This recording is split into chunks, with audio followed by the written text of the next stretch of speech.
오늘 이 시간에는 크로마토그래피의 원리에 대해서 살펴보도록 하겠습니다.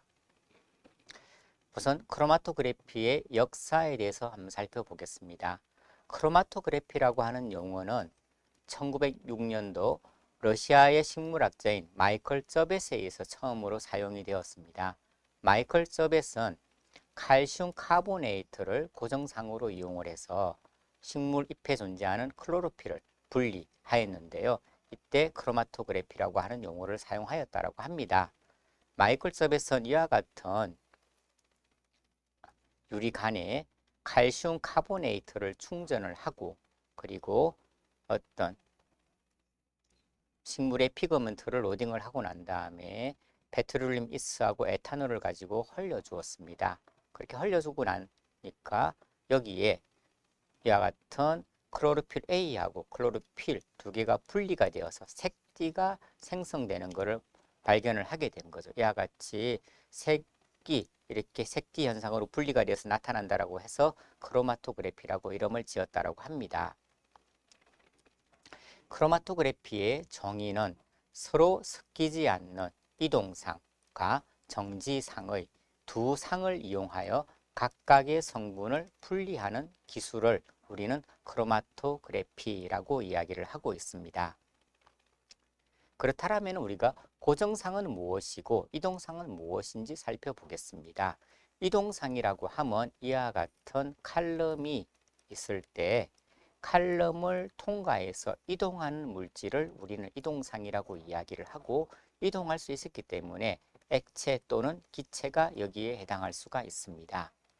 고정상이라고 하는 것은 이 칼럼 내부에 충전되어 있는 또는 고정되어 있는 물질을 이야기하고 있고요. 고체 또는 점성을 가지고 있는 액체가 고정상으로 사용이 될 수가 있습니다. 일반적으로 이동상은 모빌 페이즈, 고정상은 정지상 또는 스테이셔너리 페이즈라고 이야기를 하고 있습니다.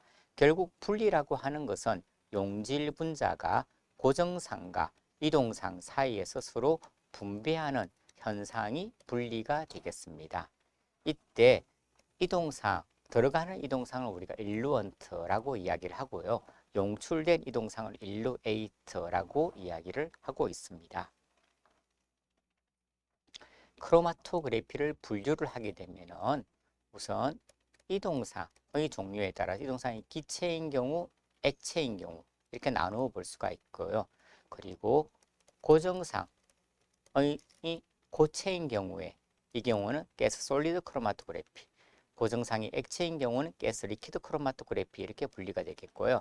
그리고 액체 크로마토그래피에서는 칼럼을 이용하는 경우를 우리가 하이 퍼포먼스 리퀴드 크로마토그래피, 종이를 이용하는 경우를 페이퍼 크로마토그래피, 방막을 이용하는 경우를 씬 레이어 크로마토그래피 이렇게 이야기를 하고 있습니다.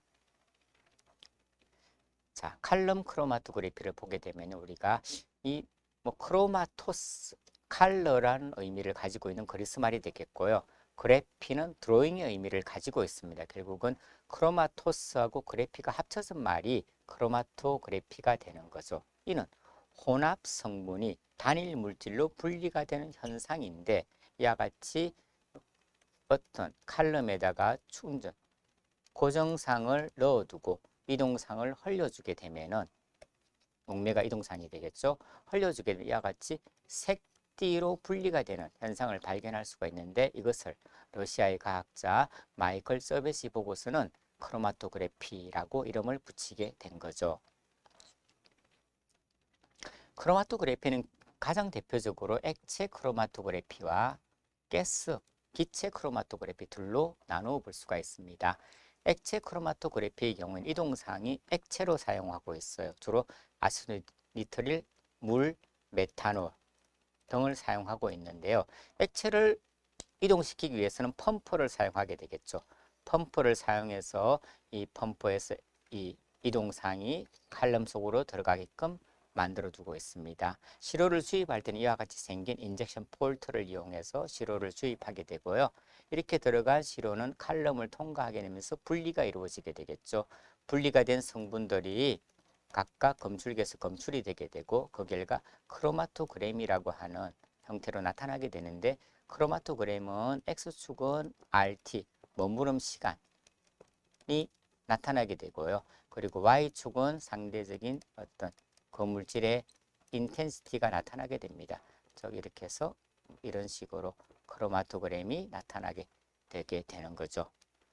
자, 이에 비해서 기체 크로마토그래피의 경우에는 이동상으로서 가스를 사용하게 됩니다. 우리는 이거를 운반 기체, 캐리어 가스라고 이야기를 하는데 나이트로젠이나 헬륨 같은 것들이 사용이 되고 있고요. 이 기체의 속도를 조절하기 위해서 여기 보시는 바와 같이 레귤레이터를 사용을 해서 기체의 유속을 조절하고 있습니다. 그 다음에 역시 시료를 주입할 때는 이와 같은 여기 위에서 인젝션 포트에다가 시료를 주입하게 되고 인젝션 포트의 끝부분은 이와 같이 이거에는 칼럼, 또 캐필러리 칼럼을 가스 크로마토그래피에서는 많이 사용을 하고 있는데 캐필러리 칼럼에 연결되게 되어 있습니다. 이렇게 되고 칼럼을 통해서 나오게 되면은 검출기를 거쳐서 최종적으로 크로마토그램이 얻어지고 있는 부분은 리퀴드 크로마토그래피와 유사하다라고 볼 수가 있겠습니다. 칼럼의 종류가 리퀴드 크로마토그래피에서는 이와 같은 패킹된 형태의 좀 길쭉한 형태의 칼럼을 사용을 하고 있고 가스 크로마토그래피에서는 이와 같이 캐필러리 형태, 감아놓은 형태의 칼럼을 사용을 하고 있습니다. 가스 크로마토그래피하고 리퀴드 크로마토그래피의 서로 장단점, 특징을 비교해 보겠습니다. 가스 크로마토그래피는 기체를 분석하는 것이기 때문에 시료의 휘발성이 매우 중요합니다. 그리고 이 휘발을 시키기 위해서 히팅, 온도를 가열해 주기 때문에 역시 시료의 안정성이 중요하다고 볼 수가 있습니다. 그리고 시료가 휘발되어야 되기 때문에 아무래도 분자량이 크면은 휘발성이 떨어지겠죠. 그래서 분자량은 500 미만인 것들이 주로 GC 분석에 유리하다라고 이야기를 하고 있습니다. GC는 기체 상태로 되기 때문에 아무래도 시료의 횟수가 어렵겠죠. 이에 비해서 리퀴드 크로마토그래피의 경우에는 시료의 용해도가 중요하고요. 시료의 열에 대한 안정성은 크게 중요하지 않다라고 볼 수가 있습니다. 왜? 가열이 되지 않기 때문이죠. 그리고 분자량의 제한이 없는 편입니다. 그리고 시료의 횟수가 아무래도 GC에 비해서는 용이하다는 장점을 가지고 있고요. 하지만 감도를 비교하게 되면은 기체 크로마토그래피가 더 고감도이고 리퀴드 크로마토그래피는 GC에 비해서는 감도가 조금 낮다라고 이야기를 하고 있습니다. 자, 그렇다면 크로마토그래피의 분리 원리에 대해서 오늘 한번 살펴보도록 하겠습니다. 자, 크로마토그래피를 분류를 하게 되면 이동상이 기체인 경우 GSC와 GLC가 있다고 하였고요. 오늘 배울 내용은 리퀴드 크로마토그래피에서 분류를 보겠습니다. 분리 기전이라고 이야기를 하고 있는데요. 크게 hợp착, 분배, 이온 교환, 크기 배제, 친화 크로마토그래피가 있습니다. hợp착 크로마토그래피는 고체 고정상하고 액체가 있을 때 이 고체 고정상에 어넬라이트가 hợp착했다가 떨어졌다가 하는 원리를 이용하는 것이 어도접션 크로마토그래피가 되겠습니다. 분배 크로마토그래피는 액체하고 액체 간의 분배의 원리를 이용한 크로마토그래피가 되겠고요. 아이온 교환 크로마토그래피는 애나이온이나 케타이온을 분리할 때 주로 사용하고 있는 분리 기전이 되겠습니다. 크기 배제 크로마토그래피는 크기에 따라서 분리하는 방법이 되겠는데요. 이동상을 수용액을 사용하는 겔 필트레이션 크로마토그래피, 이동상으로 유기용매를 사용하는 겔 퍼미에이션 크로마토그래피가 있습니다. 그리고 어떤 친화도에 따라서 안티젠, 안티바디처럼 친화도에 따라서 분리를 해내는 어피니티 크로마토그래피, 이렇게 총 5가지의 분리 기전으로 나누어 볼 수가 있습니다. 자, 이동상의 물리적 상태에 따른 분리를 보게 되면은 이동상이 기체인 경우에는 기체 크로마토그래피, 액체인 경우에는 액체 크로마토그래피가 있고요.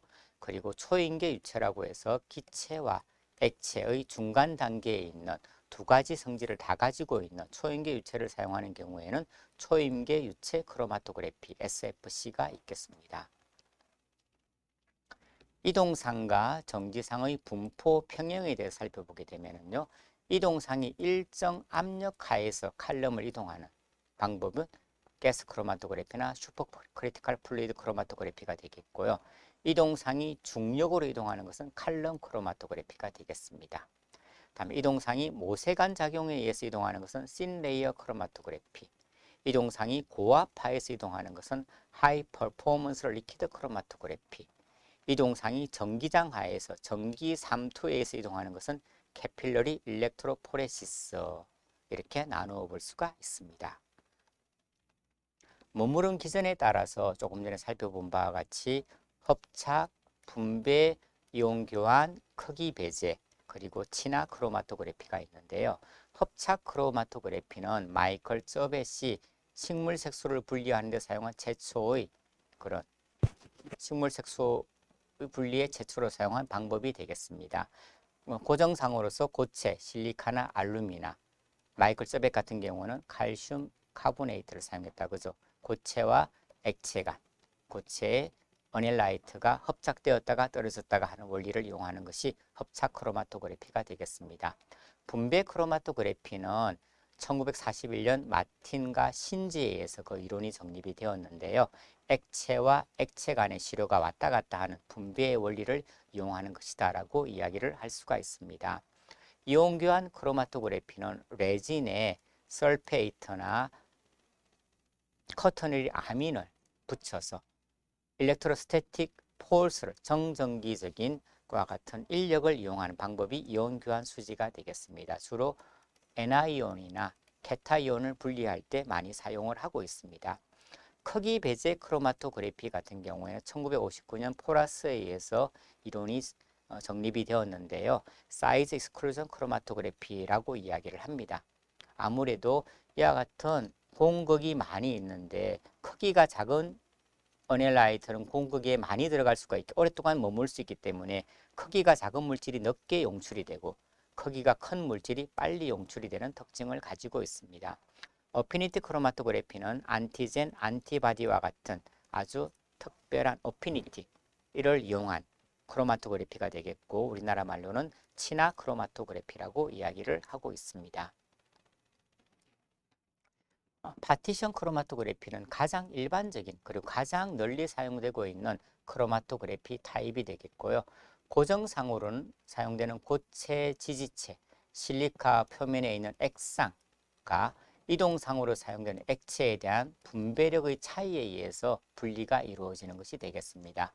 저 고체 실리카 담체에다가 원래는 리퀴드 페이지를 코팅을 했는데 최근에는 이거를 하악결합시킨 형태로도 사용이 되고도 있습니다. 고정상은 일반적으로 다공성 지지차에 현재는 하악적으로 결합되어 있는 형태가 많이 이용이 되고 있습니다. 분배 크로마토그래피는 크게 노멀 페이즈 또는 리버스 페이즈 크게 두 가지로 나누어 볼 수가 있는데요. 노멀 페이즈는 고정상은 이동상보다 더 폴라한 특징을 가지고 있습니다. 그렇기 때문에 비극성 화합물이 먼저 용출이 되겠죠. 왜? 폴라한 고정상과 상호작용이 없기 때문이에요. 그죠?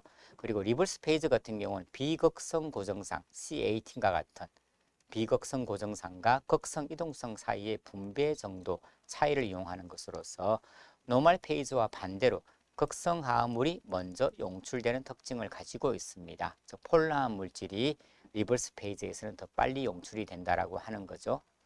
전통적인 분배 크로마토그래피는 이 지지체, 서포터의 액체 고정상을 액막으로 형성을 해서 이 액막하고 이 이동상 간에 서로 분배가 이루어진 것이 원래 분배 크로마토그래피였어요. 근데 최근에는 결합상 크로마토그래피를 많이 사용을 하고 있습니다. 고정상의 화합물을 실리카 입자의 표면에 화학적으로 결합을 시켰어. 이렇게 사용되고 있는 것을 결합상 크로마토그래피라고 하는데 이도 우리는 분배 크로마토그래피의 일종이다라고 이야기를 하고 있습니다. HPLC 칼럼은 그림에서 보는 바와 같이 길이가 짧은 것에서 긴 것까지 아주 다양하게 존재를 하고 있는데요. 내경 같은 경우에는 1에서 4.6mm 정도, 길이는 50에서 300mm 정도, 입자의 안에 충진되어 있는 입자의 크기는 1.8에서 10 마이크로미터 정도, 그리고 입자의 모양은 구형에서 아주 비정형 이런 것들이 존재하고 있고요. 그 공극의 사이즈는 약 60에서 150 옹스트롬 정도가 되고 있습니다.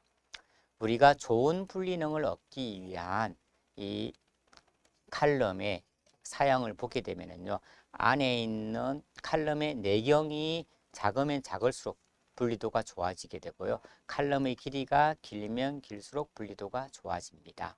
또한 이 칼럼 안에 충전되어 있는 입자의 사이즈가 작거나 또는 아주 내로한 분포를 보일 경우 더 분리능이 좋아지게 되고요. 그리고 입자의 모양은 비정형보다는 구형으로 되어 있을 경우 더 안에 패킹이 더 타이트하게 이루어질 수 있기 때문에 더 분리능이 좋아진다라고 이야기를 하고 있습니다.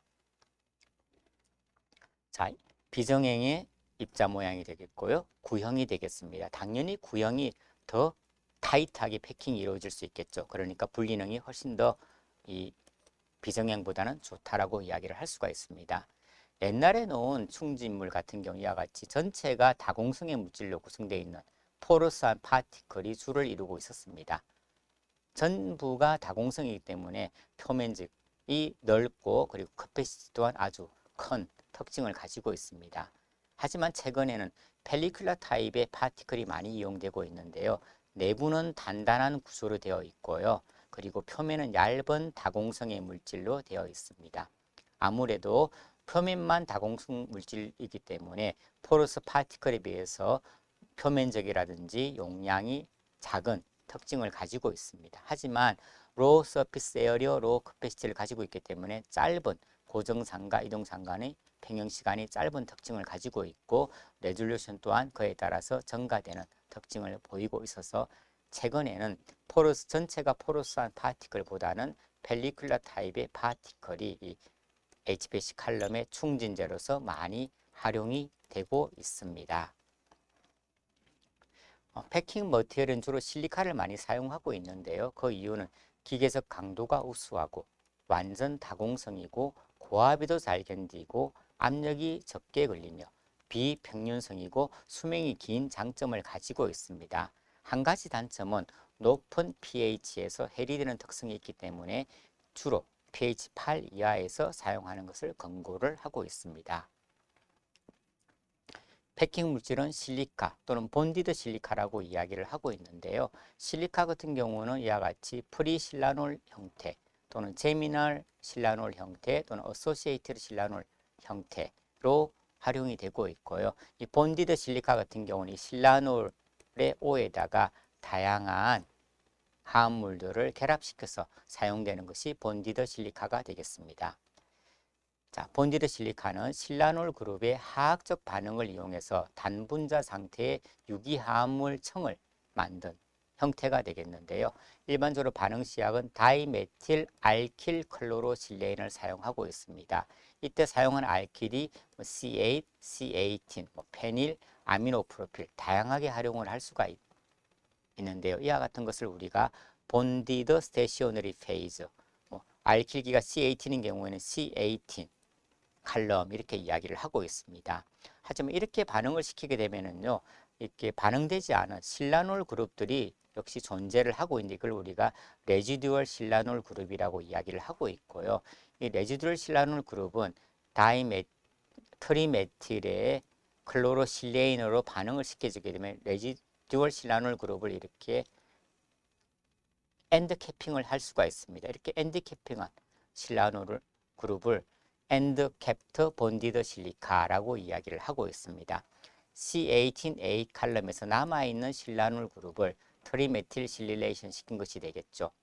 실라놀기로 인한 피크의 확산을 막아주기 위해서 진행을 하고 있고 이때 사용하는 시약은 트리메틸 클로로실레인 TMCS를 주로 사용을 하고 있습니다.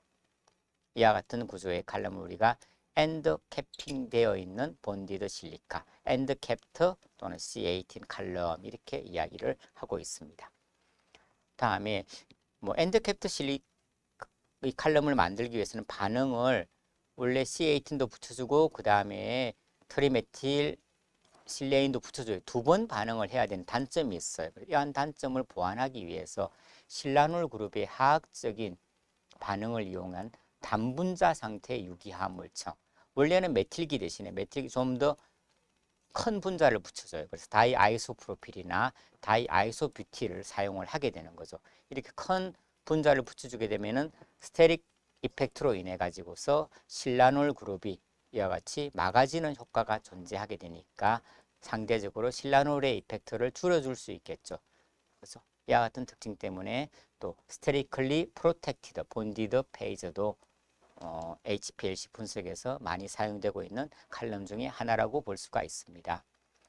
역상 고정상의 구조를 보게 되면은요, 이와 같이 실라놀 그룹에다가 C18을 결합시킨 것이 역상 고정상이 되겠는데요. 이 고정시킬 때 사용하는 시약 다이메틸 옥타데실 실레인의 형태가 이와 같이 오일리한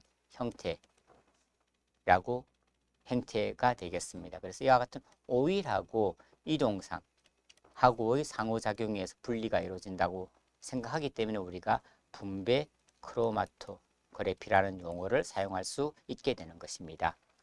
비극성 고정상으로서는 C30, C18, CA, C4, C2 또는 페닐, 사이클로헥실 다양하게 여기다가 결합해서 사용을 할 수 있습니다. 그래서 또 최근에는 베타카로틴이 결합되어 있는 이와 같은 비극성 고정상도 나오고 있습니다. 극성 고정상에는요, 아미노프로필 그룹 또는 시아노프로필 그룹 또는 그냥 실리카 형태의 칼럼들이 이용되고 있는데요.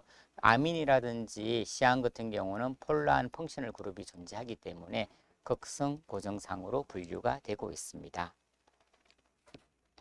최근에는 힐릭이라고 하는 하이드로필릭 인터액션을 이용하는 칼럼이 개발이 되었는데요. 힐릭 칼럼을 사용하는 경우 리버스 페이즈 칼럼에 비해서 리버스 페이즈 빨리 놓은 물질은 힐릭 칼럼에서는 나중에 용출이 됩니다. 즉 폴라한 물질이 나중에 용출되고 난폴라한 물질이 빨리 용출되는 특성을 가진 칼럼이 힐릭 칼럼이 되겠습니다.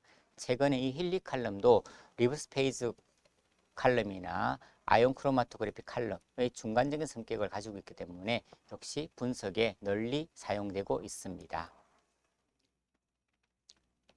분배 크로마토그래피에 사용되는 이동상을 살펴보게 되면요, 노멀 페이즈에서는 노멀 헥산이나 클로로포름이 주로 이용이 되고 있고요. 리버스 페이즈에서는 아세토니트릴, 메탄올, 물 등이 주로 활용이 되고 있습니다. 일반적으로 노멀 페이즈에서는요, 남폴라한 용매에서 폴라한 용매순으로 용매 기울기를 가해주고요. 리버스 페이즈에서는 폴라한 용매에서 남폴라한 용매 쪽으로 용매 기울기, 그레디언트를 가해준다라고 이야기를 하고 있습니다. 분배 크로마토그래피에 사용되고 있는 대표적인 용매인 아세토니트릴입니다. 여기 보게 되면 HPLC 그레이드라고 되어 있잖아요. 그러니까 HPLC 분석에 적합한 용매다라고 알 수가 있게 되고요. 또 이렇게 보기 UV 컷오프 밸류가 있어요. 190 나노미터 되어 있는데 이는 뭘 의미하냐 하면은 이 아세토니트릴은 190 나노미터 이상에서 흑강도를 측정하는 경우에 사용할 수 있다는 것을 의미를 하고 있습니다. 실제 보게 되면은요, 메탄올 같은 경우는 UV 컷오프 밸류가 210 나노미터이지만 아세톤 같은 경우는 331 나노미터예요. 그래서 내가 만약에 280 나노미터에서 어떤 물질을 분석하고자 한다라면은 그때 이동상으로서는 아세톤이라든지 다이메틸설폭사이드 같은 거 사용을 하지 못하고 주로 메탄올이나 물 같은 것들을 사용해야 된다라는 것을 알려주는 이 표가 이 컷오프 밸류에 대한 표가 되겠습니다. 크로마토그래피의 분리 원리를 살펴보게 되면요, 이와 같이 여러 가지 어넬라이트가 섞여 있는 믹스처로 존재하는 어떤 샘플이 존재한다고 생각을 해봅시다. 이 샘플이 이와 같은 칼럼 속으로 들어가게 되면요, 이 이동상하고 이 칼럼에 있는 고정상, 이 패킹 머티리얼이 되겠죠. 열 간에 서로 상호 간에 분배가 일어나게 되고요. 그 분배에서 분리가 이루어지게 되겠죠. 분리가 이루어지면서 이와 같은 크로마토그램을 우리가 총 결과물로 얻어낼 수가 있게 됩니다. 여기서 제일 빨리 용출되는 물질 같은 경우에는요, 고정상하고 상호작용이 거의 없는 물질이라고 볼 수가 있고요. 제일 나중에 용출되는 물질 같은 경우는 고정상호의 상호작용이 매우 많이 일어나는 물질이다라고 볼 수가 있습니다. 이때 우리는 분포계수 KD라고 하는 개념을 사용하게 되는데요. KD는 이동상에서의 용질의 몰 농도 분호, 고정상에서의 용질의 몰 농도, 정의가 되고 이 KD 값은 머무름 시간, 언라이트의 머무른 시간에 비례한다라고 이야기를 하고 있습니다. 고정상에 전혀 지체되지 않은 성분의 KD 값은 당연히 제로가 되겠죠. 이게 0이 되니까, 그죠? 분석 성분들이 칼럼을 통과하기 위해서 이동상의 머문 시간은 동일합니다. 하지만 고정상의 머문 시간은 차이가 있게 되겠죠. 이로 인해서 머무름 시간이 달라지게 되고 KD가 클수록 머무름 시간은 증가하게 되는 것입니다. 우리가 LC에서 용매를 흘려줄 때 아이소크리틱 조건을 사용할 수도 있고 그레디언트 조건을 사용할 수도 있습니다. 아이소크리틱 조건이라고 하면 분석 중에 이동상의 용매 비율이 변하지 않는 일정한 경우를 이야기를 합니다. 예를 들게 되면은 70% 아세토니트린 워더를 계속 흘려주게 되는 경우가 아이소크리틱 조건이 되겠죠. 그레디언트 조건은 분석 중에 이동상의 용매 비율이 변하는 경우가 되겠습니다. 역상 컬럼을 쓰는 경우에는 유기용매 비율을 증가시켜 주게 되고요. 순상 컬럼을 쓰는 경우에는 극성 용매의 비율을 증가시켜 주게 됩니다. 즉 초기에는 10% 메탄올로 흘리다가 이와 같이 최종적으로 90% 메탄올로 바꿔주는 이와 같은 것이 그레디언트, 기울기 용리 조건이 되겠습니다. 아연 교환 크로마토그래피는 이온성 화합물이나 무기이온의 분리에 주로 사용되고 있고요. 일렉트로스태틱 폴스의 차이를 이용을 하고 있습니다. 폴리스타이린이나 실리카겔 표면에 이온성을 가진 화합물을 화학적으로 결합한 고정상을 사용을 하고 있습니다. 이동상은 pH가 일정한 완충 용액을 사용하고 되고요. 시료의 분리는 pH, 이온의 색이 이동상에 포함된 이온의 종류의 영향을 받습니다. 일반적으로 스토롱 아주 강한 캐타이온 익스체인지 같은 양이온 교환 칼럼의 경우에는 폴리스테린이나 실리카에다가 이와 같이 설페이트, 어미온을 띠고 있는 물질을 결합시켜 주는 거죠. 그렇게 되면은 양이온에 대한 분리도가 좋아지게 되겠죠. 반대로 스트롱 애나이온 익스체인지, 어미온 교환 칼럼의 경우에는 이와 같은 실리카 표면에다가 커터널이 아민을 결합하게 되면은 파지티브 차지를 띠게 되겠죠. 그러면은 네거티브 차지를 가진 어넬라이트의 분리가 더 용이해지게 됩니다. 따라서 양이온이나 어미온 분석에 아이온 익스체인지 칼럼이 주로 이용이 되고 있고 조금 전에 말씀드린 바와 같이 시료의 분리는 pH, 이온색이 이동상에 포함된 이온 종류의 영향을 받게 됩니다. 크기 배제 크로마토그래피의 경우에는 일정한 크기의 포를 형성시킨 다공성의 폴리스티렌이나 실리카겔을 충진 입자로 사용을 하고 있습니다. 포의 크기에 따라서 분리되는 시료의 분자량대가 달라지게 되고요. 시료의 물리적 특성, 크기에 따라서 분리가 이루어지게 됩니다. 이동상이 수용성 용매일 경우에는 겔 필트레이션 크로마토그래피라고 이야기를 하고 이동상이 지용성 용매일 경우에는 겔 퍼미에이션 크로마토그래피라고 이야기를 하고 있습니다. 사이즈 익스클루전에서 원리는 분자량이 큰 분자가 먼저 빠져나오고 분자량이 작은 분자는 나중에 나오게 되어 있습니다. 즉 작은 거와 큰 분자가 존재하게 되면은 이 칼럼을 통과하면서 큰 분자인 경우에는 아무래도 이 포에 많이 들어갈 수 없기 때문에 빨리 용출이 되겠죠.